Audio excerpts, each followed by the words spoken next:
नमस्कार दोस्तों कैसे हैं आप। आशा करता हूं सब ठीक होंगे, सब बढ़िया होंगे। दोस्तों शेयर बाज़ार वाले आपके चैनल का नाम सब्सक्राइब नहीं किया है तो कर लीजिएगा। साथ में बेल आइकन ज़रूर प्रेस करिएगा ताकि आने वाले वीडियो के नोटिफिकेशन समय पर मिल जाए।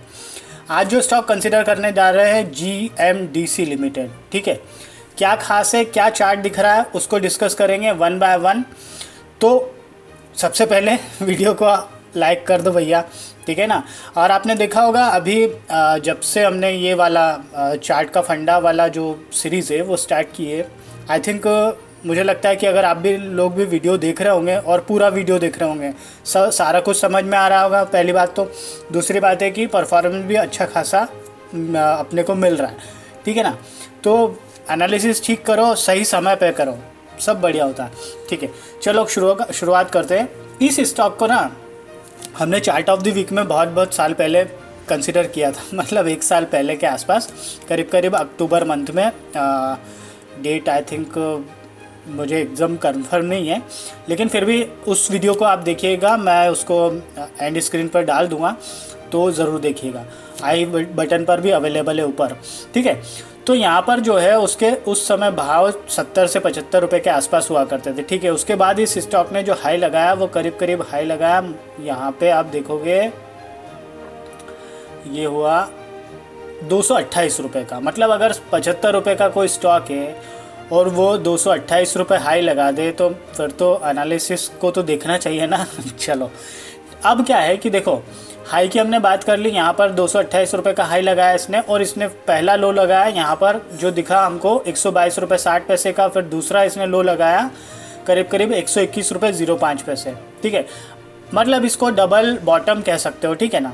अब हाल फिलहाल जो आज का इसका क्लोजिंग है 176.60, ठीक है। यहाँ पर जो इस स्टॉक ने हाई लगाया था करीब आप मान के चलो, ये 12 अगस्त 2022 को 186 रुपये 75 पैसे का हाई लगाया था। फिर एक सेकंड अटेम्प्ट हुआ अगले दिन ही, और 16 अगस्त 2022 को 186.95 का। लेकिन उसके बाद थोड़ा माइनर करेक्शन आया और ये स्टॉक नीचे गया। इसने जो लो लगाया वो लगाया 29 अगस्त 2022 को, ठीक है। अब हमने क्या किया है कि ये वाली ट्रेंड लाइन जो हमने तैयार की है ना, वो इस पॉइंट की मदद से, ये हायर पॉइंट और इस वाले पॉइंट की मदद से तैयार की है, ठीक है। तो ये ट्रेंड लाइन हमको क्या शो कर रही है, ये ट्रेंड लाइन हमको ये शो कर रही है कि ये एक रेजिस्टेंस का पॉइंट हो गया, पहली बात तो। दूसरी बात है कि एक तो रेजिस्टेंस का पॉइंट हो गया, दूसरा जो है ये भी शो कर रही है कि यहाँ पर जो है स्टॉक थोड़े दिन रहा, मतलब कोशिश की, समझ रहे हो ना बात को। मेरे कहने का साफ मतलब है कि स्टॉक ने ऊपर जाने की कोशिश की, लेकिन ये ट्रेंड लाइन के ऊपर ये स्टॉक नहीं जा पाया बिकॉज ऑफ ये ट्रेंड लाइन ने एक स्ट्रॉन्ग वाली रेजिस्टेंस जो कहना चाहिए ना, उसका काम किया, ठीक है। 1-2 बार हुआ, लेकिन फिर क्या हुआ कि अब जैसे यहाँ पर देखोगे कि हमको एक ये बेस दिख रहा है, मतलब ये 5 अगस्त 2022 वाला वो है लो था करीब 160 रुपये 25 पैसे का। और फिर सेकंड हमको ये एक लो दिख रहा है 162 रुपये का, और 30 अगस्त 2022 का, ठीक है ना। उसके बाद में फिर ये थोड़ा सा इसी रेंज के आसपास ये स्टॉक चला और इसने जो लो बनाया 162 रुपये 50 पैसे का, ठीक। अभी फ़िलहाल दो दिन की देखें, 6 और 7 की, तो 6 तारीख का इसका जो क्लोजिंग था करीब ये था 174 रुपये 95 पैसे, मतलब 6-6.5% के आसपास ये बढ़ा, ठीक है। फिर आज जो है ये 0.94% बढ़ा, ठीक है। अब जो है कंडीशन ये है कि ये वाली जो ट्रेंड लाइन है ना, जिसकी हमने चर्चा करी, इसी के आसपास ये स्टॉक विचरण कर रहा है, ठीक है ना। तो अब जो है ये रेजिस्टेंस हमको मतलब इस स्टॉक को जो फेस करना पड़ रहा है। लेकिन क्या है, देखो इसके साथ साथ हम अगर एक चीज़ और देखें तो यहाँ पर अगर हमने ये बात की तो ये लो पॉइंट था 160 रुपये 25 पैसे का, और ये लो पॉइंट था 162 रुपये का, मतलब 160 रुपये से तो ऊपर ही हो गया।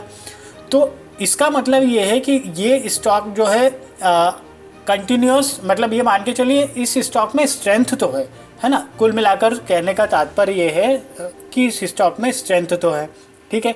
अब चूंकि स्ट्रेंथ है इसमें, तो अब हमको क्या करना चाहिए वो देखना है। देखो यहाँ पर हम देखेंगे तो ये एक स्टॉक है ना, अगर हम ये वाली ट्रेंड लाइन और ये वाली ट्रेंड लाइन, मतलब ब्लैक वाली और ये पर्पल वाली जो ट्रेंड लाइन की अगर हम चर्चा करें तो ये स्टॉक जो है एक नैरो रेंज में सिमटता जा रहा है, ठीक है।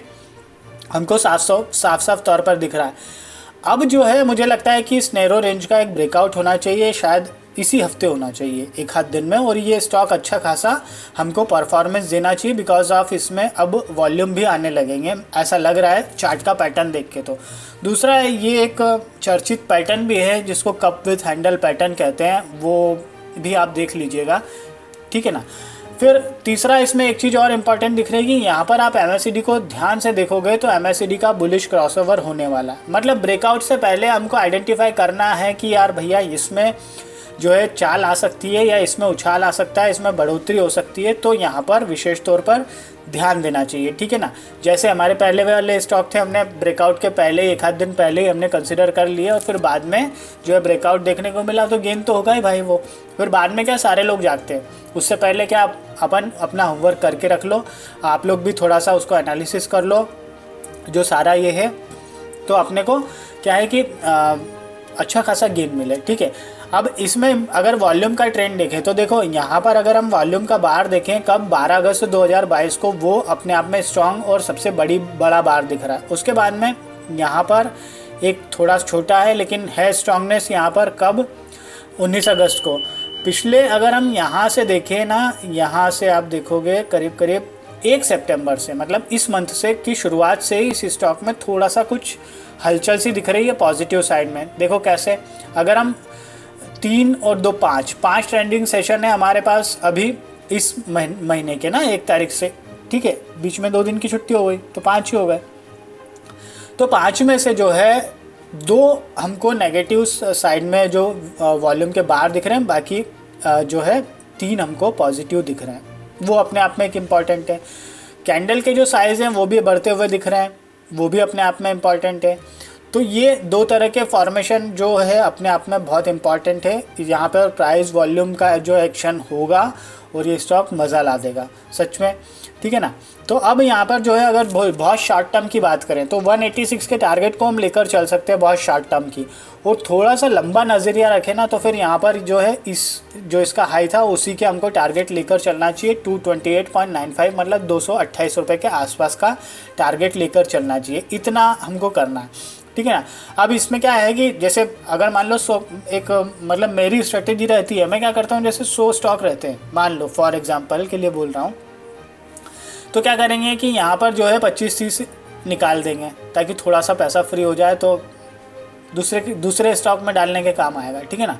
फिर जो है क्योंकि बिजनेस है, देखो धंधा है, धंधा ऐसे ही होता है ना, पैसे को रोटेट करना पड़ेगा और उसको तभी कंपाउंडिंग होगा, अदरवाइज अब अपन लेके बैठेंगे रहेंगे ना तो घंटा कुछ नहीं होने वाला, सच बता रहा हूँ मैं, ठीक है ना। तो यहाँ पर जो है उस तरह से ध्यान देना चाहिए। तो अपने को जैसे मैंने बोला या तो 25-30 स्टॉक निकाल दो, 35% निकाल दो, 35 निकाल दो और फिर बाकी के थोड़े से ऊपर निकालते जाओ और थोड़े 50% के आसपास रखे रहो। इस तरह से भी काम किया जा सकता है, लेकिन ये है यहाँ पर जो है कुल मिलाकर ध्यान देना चाहिए, विचार करना चाहिए। स्टॉक जो है बहुत अच्छा खासा परफॉर्मेंस देगा, मुझे ऐसा लग रहा है, क्योंकि ये जो पैटर्न है ना, पर्टिकुलर जो पैटर्न है, इसका ब्रेकआउट मेरे को लगता है कि एक आध दिन में हो जाएगा, या तो कल ही हो जाएगा अच्छा खासा ब्रेकआउट, या फिर परसों हो जाएगा, मतलब इस वीक में तो हो ही जाएगा। तो यहाँ पर उस दृष्टि से ध्यान देना चाहिए। और इस तरह का जो MACD का क्रॉसओवर होता है वो अपने आप में बहुत इंपॉर्टेंट रहता है। RSI की बात करें तो 60 का ठीक ठाक रेंज है। अब अगर हम यहाँ पे मूविंग एवरेज की बात करें तो आप यहाँ पर देखोगे कि 110 हल मूविंग एवरेज जो है उसको सपोर्ट लेकर ये स्टॉक ऊपर गया। अब यहाँ पर चूंकि हमको यहाँ देखने को मिल रहा है करीब 26 अगस्त को इसका नेगेटिव साइड में इसका जो क्रॉसओवर होता हुआ दिख रहा है, लेकिन 33 के ऊपर ये चला गया है, उस नेगेटिव का होने के बाद भी 33 हल मूविंग एवरेज के ऊपर चला गया और सस्टेन है, और बीच में अपसाइड आज 55 को भी इसने टच कर दिया। दैट मीन्स इसमें स्ट्रेंथ बन रही है, साफ तौर पर खुली बात। ध्यान दो, विचार करो। चलो वीडियो को लाइक नहीं किया है तो लाइक कर दीजिए। सबसे इंपॉर्टेंट चीज़ कहना चाहूँगा, किसी भी तरह से कोई भी खरीदारी की राय नहीं दे रहा हूँ, जो भी चर्चा की, जो भी बात की, चार्ट को देखकर की, चार्ट में जो लग रहा है उसके लिए आपको उससे डिस्कस किए, ठीक है। अगर आपको ट्रेडिंग करना है, इन्वेस्टमेंट करना है, निवेश करना है, पोजीशन बनानी है, फलाना करना है, ढिमका करना है, वो सारा जो है ना, तो उसके लिए आपको अपने फाइनेंशियल एडवाइज़र से सलाह मशवरा करना चाहिए, और जो सारी स्ट्रेटेजी जो बताई है वो एक लर्निंग पॉइंट ऑफ व्यू से बताई है, ठीक है।